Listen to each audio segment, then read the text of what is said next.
Bugun men juda muhim va ogohlantiruvchi mavzuni tushuntiraman. Pensionerlarning hisob varaqlaridan pullar bir lahzada yo'qolib qolayotgani haqida gaplar ko'paydi. Kimdir kartasidagi pensiya nollashib qoldi deydi.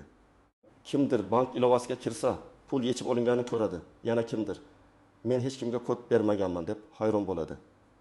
Bu ma'lumot har bir oilaga tegishli. Chunki deyarli har birimizning uyimizda pensioner ota-ona, bobo-buvi, qarindosh yoki qo'shni bor. Men bugun sizga vahima tarqatish uchun emas, aniq tushuntirish uchun gapiryapman. Qaysi holatda pul haqiqatan ham xavf ostida bo'ladi? Qaysi holatda bu texnik yoki huquqiy sabab bilan sodir bo'lishi mumkin? Qaysi paytda firibgarlikdan shubhalanish kerak va eng muhimi, nima qilish kerak? Videoni ho'zroq oxirigacha ko'ring. Kanalga obuna bo'ling va like bosib qo'ying. Chunki bu ogohlantirish boshqa bir pensionerning pulini saqlab qolishi mumkin. Avval ko'p pensionerlar pensiyani naqd shaklda olardi. Mahalla, pochta, bank kassasi orqali pensiya berilardi. Odam pulni qo'liga olardi va ko'pincha uyda saqlardi. Bu usulda ham xavf bor edi. Yo'qotib qo'yish, o'g'irlatish, noto'g'ri sarflash, navbatda turish. Sog'lig'i yomon odam uchun bankka borish qiyinligi. Lekin pensioner kamida pulni ko'zi bilan ko'rardi. Hozir esa pensiya ko'proq bank kartalariga, hisob varaqlariga tushadi. Bu qulay. Pul o'z vaqtida keladi. Bankomatdan yechish mumkin, do'konda karta bilan to'lash mumkin, kommunal to'lovlarni telefon orqali qilish mumkin. Ammo aynan shu qulaylik yangi xavflarni ham olib keldi. Endi pulni o'g'irlash uchun odamning hamyoni tortib olish shart emas. Firibgar telefon orqali aldasa, SMS kodini olsa, bank ilovasiga kirish imkonini qo'lga kiritsa yoki karta ma'lumotlarini bilib olsa, pul bir necha soniyada boshqa hisobga o'tib ketishi mumkin. Men juda aniq aytaman. Oddiy bank tizimi pensionerning pulini o'z-o'zidan nollashtirib yubormaydi. Agar hisobda pul yo'qolgan bo'lsa, odatda bir nechta sabab bo'ladi. Birinchi sabab firibgarlik yoki aldov orqali pul yechib olingan. Ikkinchi sabab pensionerning o'zi bilmagan holda buni kredit to'lovi, qarzdorlik yoki ijro hujjati bo'yicha yechim bo'lgan.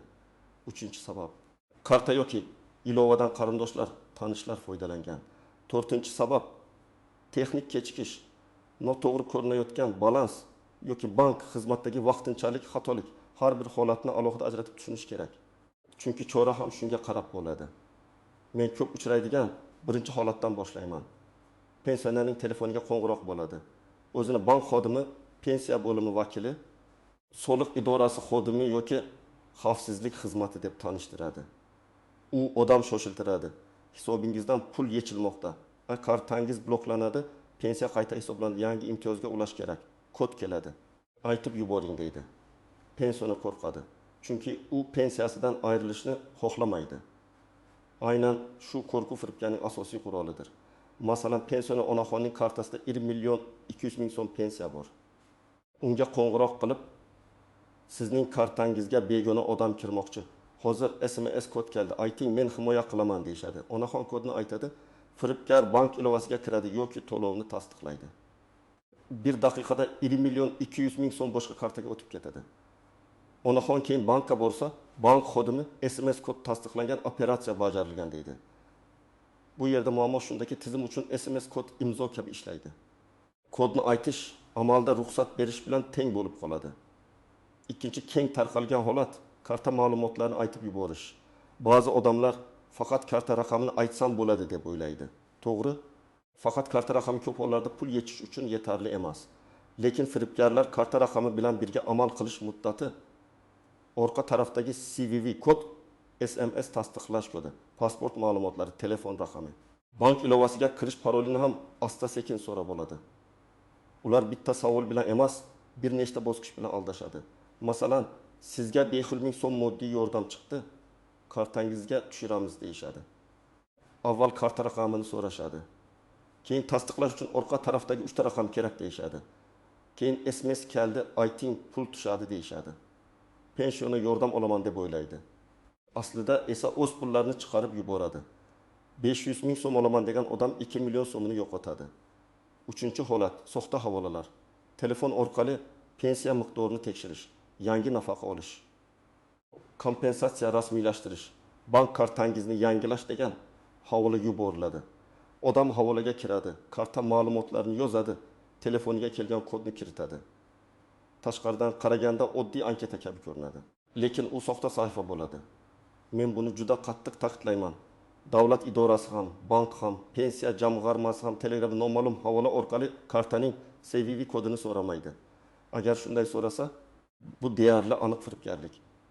4-holat bank ilovasidan notanish odam yordamida foydalanish. Ko'plab pensionerlar telefon ilovasini yaxshi bilmaydi. Ular nabirasi, qo'shnisi, tanishi yoki bozordagi telefonchi boladan yordam so'raydi. Yordam berayotgan odam halol bo'lishi mumkin. Lekin xavf shunda, parolni ko'rib qolishi, telefonda ilovani ochiq qoldirishi, karta ma'lumotlarini rastga olib qo'yishi yoki keyinroq pul o'tkazishi mumkin. Men bu yerda hammani ayblamayapman, lekin pul masalasida ishonch ham nazorat bilan bo'lishi kerak.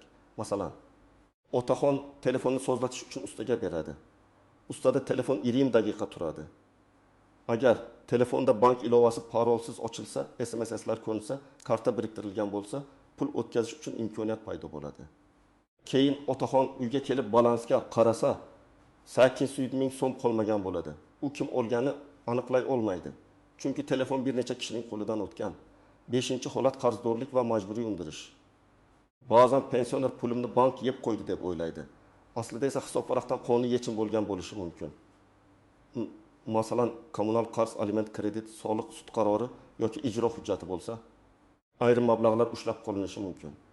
Bu holatda ham hamma pulni istalgancha olib qo'yish mumkin degani emas. Qaysi daromaddan qancha ushlab qolinishi, pensiyaning qaysi qismi himoyalanishi masalasi qonunchilikka bog'liq. Shuning uchun pensioner darhol meni aldashdi deb ham, hammasi qonuniy ekan deb ham xulosa qilmasligi kerak. Avval hujjat so'rashi kerak. Masalan, pensionerning 20 million 500 ming so'm pensiyasi tushdi. Lekin hisobda 900 ming so'm qoldi. Bankdan so'rasa 600 ming so'm ijro hujjati bo'yicha ushlanganini aytadi. Bunday paytda pensioner bankdan operatsiya tafsilotini, ijro hujjati raqamini, qaysi organ yuborganini so'rashi kerak. Keyin majburiy ijro byurosi yoki tegishli idoraga borib, asosni ko'rishi kerak. Agar xatolik bo'lsa, ariza yoziladi. Agar eski qarz noto'g'ri hisoblangan bo'lsa, qayta ko'rib chiqish talab qilingan bo'lsa, eng ko'p xavf ostida bo'lganlar. Telefon orqali kelgan gapga tez ishonadigan pensionerlar, SMS kod nima ekanini tushunmaydiganlar, bank kartasini boshqalarga berib qo'yadiganlar, PIN kodni karta qopqog'iga yozib yuradiganlar. Bank ilovasi parolini qarindoshlariga aytib qo'yganlar, noma'lum havollarga kiradiganlar. Ayniqsa yolg'iz yashaydigan, ko'rish yoki eshitish qobiliyati pasaygan. Bankka borishga qiynaladigan pensionerlar ko'proq ehtiyot bo'lish kerak. Kim unchalik xavotir olmasligi mumkin? Karta ma'lumotlarini hech kimga bermaydigan, SMS kodni hech qachon aytmaydigan, bank ilovasiga kuchli parol qo'ygan. Telefonni begona odamga bermaydigan, har oy pensiya tushganini tekshiradigan va shubhali operatsiyani darhol bankka xabar qiladigan odamning xavfi ancha past bo'ladi. Lekin baribir menda hech narsa bo'lmaydi deb yurish noto'g'ri. Firibgarlar aynan ishonch beparvolikdan foydalanadi. Yana bir nozik masala bor.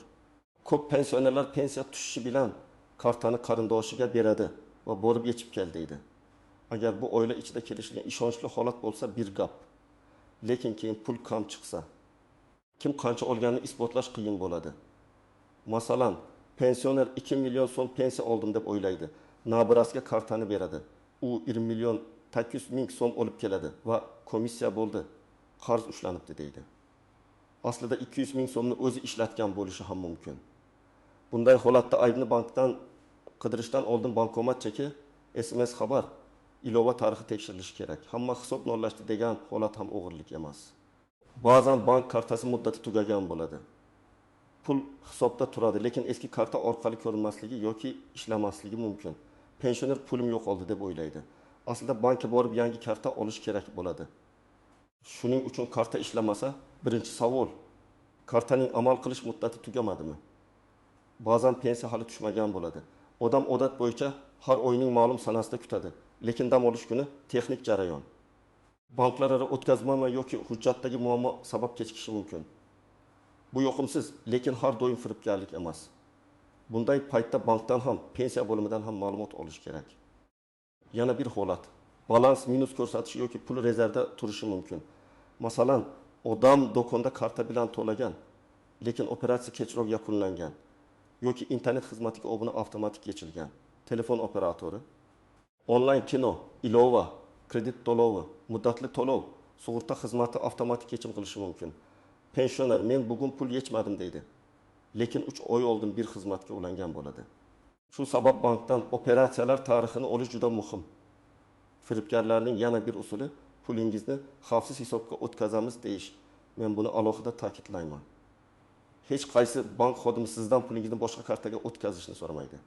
Agar kimdir hozir kartangizdan pul o'g'irlanadi, biz aytgan hisobga o'tkazing, keyin qaytaramiz desa, bu aldov. Xavfsiz hisob degan bahona bilan odam o'z qo'li bilan pulni firibgarga yuboradi.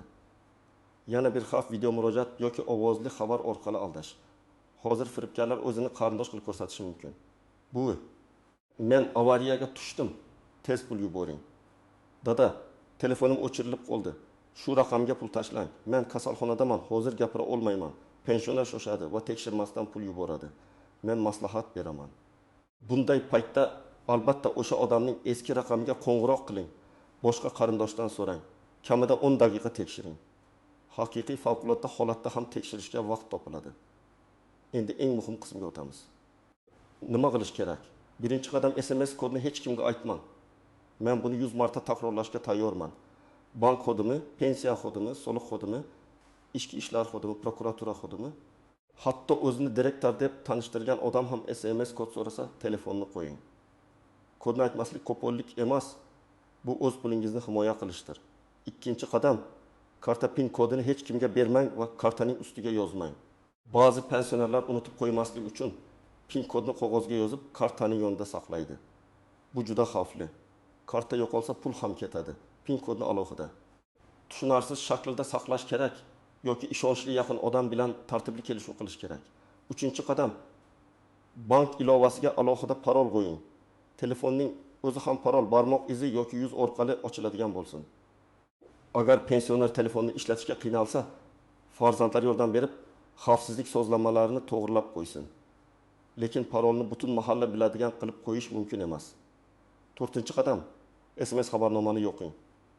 Har bir kirim va chiqim bo'yicha xabar kelib tursin. Agar atin ming so'm yechilsa, darhol bilasiz. Bilish qanchalik tez bo'lsa, chorasi ham shunchalik tez bo'ladi. Pul ketganidan bir oy keyin bankka borish bilan pul ketganidan 10 daqiqa keyin murojaat qilishning farqi katta. 5-qadam, shubhali operatsiya bo'lsa, darhol bankka qo'ng'iroq qiling yoki filialga boring.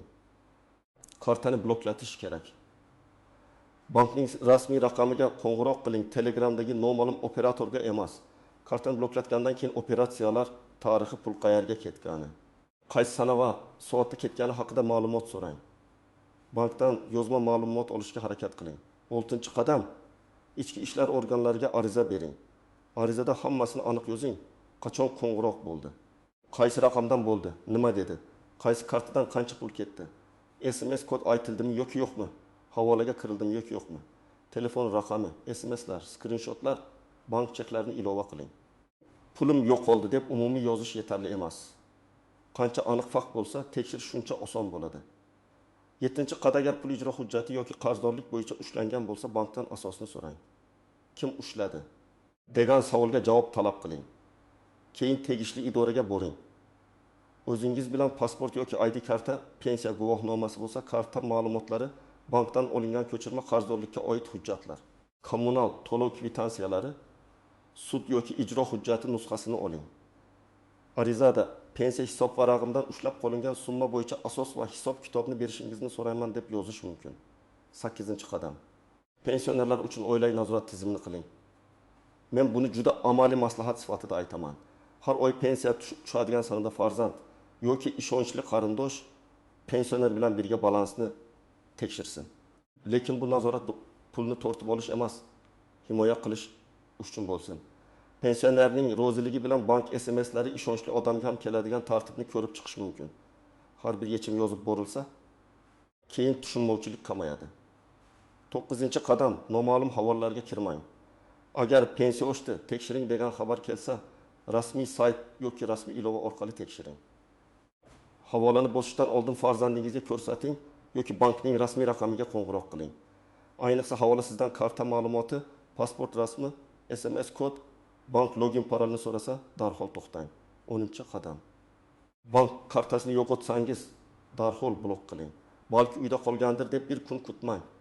Kartani topib olgan odam pin kodini bilmasa ham, ayrim joylarda kontaktli to'lovlar, internet to'lovlar yoki boshqa usullar orqali zarar yetkazishi mumkin. Bloklash vaqtinchalik bo'lsa ham pulni saqlaydi. Yana bir muhim tavsiya: pensionerning telefon raqami uning o'z nomida bo'lsin. Chunki bank ilovasi SMS tasdiqlash karta xavfsizligi telefon raqamiga bog'langan. Agar raqam boshqa odam nomida bo'lsa, keyin tiklash, bloklash, isbotlash qiyinlashadi. SIM karta yo'q bo'lsa yoki ishlamay qolsa, darhol operatorga murojaat qiling. Men yana shuni ham aytaman. Agar pensioner qo'ng'iroq payda hayajonlansa, bitta oddiy qoida qo'ysin. Har qanday pul masalasida telefonini qo'yadi va o'zi bilgan rasmiy raqamga qayta qo'ng'iroq qiladi. Firibgar sizni liniyada ushlab turishga harakat qiladi. Chunki siz boshqadan maslahat olsangiz, aldov ochilib qoladi. Shuning uchun men hozir bankka o'zim qo'ng'iroq qilaman deyish eng kuchli himoya. Bugun men tushuntirgan asosiy fikr shuki, pensionerlarning pullari odatda o'z-o'zidan yo'qolib qolmaydi. Ko'p hollarda bunga firibgarlarning qo'ng'iroqlari, SMS kodini aytib yuborish, soxta havolalar, bank ilovasi xavfsizligining sustligi, qarzdorlik bo'yicha ushlab qolish yoki hujjatlarni tekshirmaslik sabab bo'ladi. Har bir holatda vahima emas, aniq harakat kerak. Kartani bloklash, bankdan ko'chirma olish, ariza yozish, dalillarni yig'ish va rasmiy idoraga murojaat qilish. Men sizdan so'rayman, bu videoni ko'rgan bo'lsangiz, uyda pensioner ota-onangizga, bobo-buvingizga, qo'shningizga albatta tushuntiring. SMS kodni hech kimga aytmaslik, kartani begonalarga bermaslik, shubhali havolaga kirmaslik va pul ketgan zavod bankka murojaat qilish hayotiy muhim qoidalardir. Izohlarda yozing, sizda yoki tanishlaringizda pensiya kartasidan pul yo'qolgan holat bo'lganmi? Bank nima dedi? Muammo qanday hal bo'ldi? Fikringiz boshqalarga ham foyda beradi. Videoga like bosing, kanalga obuna bo'ling va bu ma'lumotni yaqinlaringizga yuboring. Chunki bir dona ogohlantirish kimningdir bir oylik pensiyasini saqlab qolishi mumkin.